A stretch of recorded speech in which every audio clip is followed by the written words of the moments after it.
course that she was sure had to be the river. It was dry sand in both directions.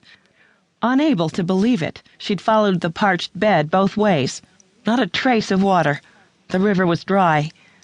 Rather than follow it in the hope of finding at least a seep, she made the agonized decision to keep going west. Somewhere among those marching mountains was Fort Bowie, guarding Apache Pass, and further on, Tombstone. The largest town in the territory, it was the county seat, and a mining center renowned as much for its wickedness as for its silver. Across New Mexico they'd stayed in sight of the Southern Pacific Railroad tracks. At both the dusty little towns of Deming and Lordsburg, they'd been warned to watch out for Apaches. The great Victorio and most of his men had been killed the autumn before down in Mexico, but his aged uncle, Nana, had in January raided the mining camp of Chloride, killed some travelers along the road to Silver City, and vanished again into Mexico.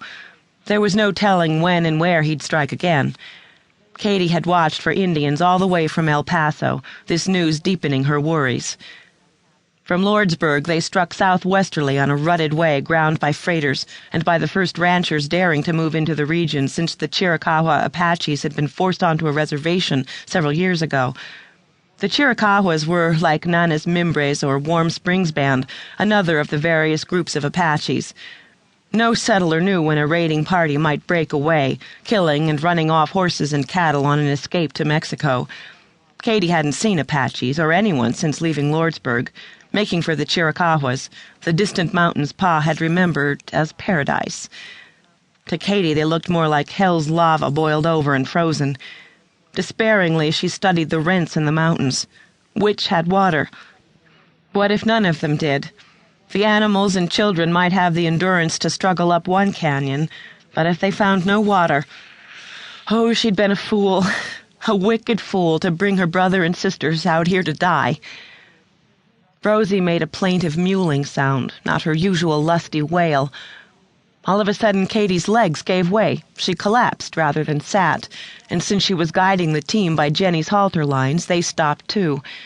If it hadn't been for the children and the animals, Katie would have just stayed there, rested, gone to sleep. But Rosie's feeble protests reached her through the haze, compelled Katie to think. Pa once told of how, in the California desert, he'd open a vein in his horse's neck and sipped blood, which kept him alive till he reached water. Katie was afraid of killing a horse or cow, though it might come to that, very soon. Dragging herself up, Katie took the baby, put her against her shoulder and patted her sweaty little bare back. Rosie's body felt dangerously light to Katie, as if her bones were filled with air. When they'd left the small hardscrabble Nueces ranch, Flossie had been giving milk, but she'd gone completely dry about a week ago. In Lordsburg, 3 days ago, they'd spent their last coins on beans, cornmeal, and, since there was no canned milk, a big jug of milk for the baby. Wrapped in a wet sheet, it had fed Rosie till yesterday evening when Jed drank the last souring drops. That was when they discovered the leaking keg. All the water they had left was in the tea kettle. Katie took a scant mouthful last night and one this morning, and Melissa drank only half a cup each time. About mid-morning, Rosie got the last of the water in a thin cornmeal gruel. Now the sun dazzled giddily halfway to the western peaks, and Katie wondered fearfully how long a 3-month-old could live without anything to drink. Jed's eyes were sunken, and his face had a frightening pallor beneath its tan.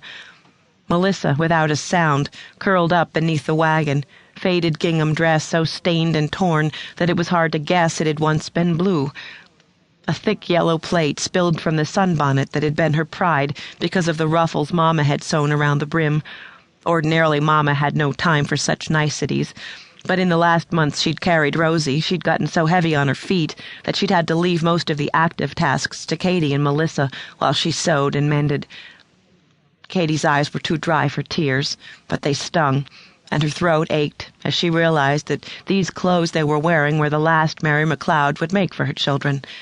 The children Katie had brought to this terrible place. The railroad stretched to the north, but Katie doubted if they could make it that far, and if they did, how long would it be before a train came along, and if it did, would someone see the MacLeods and stop?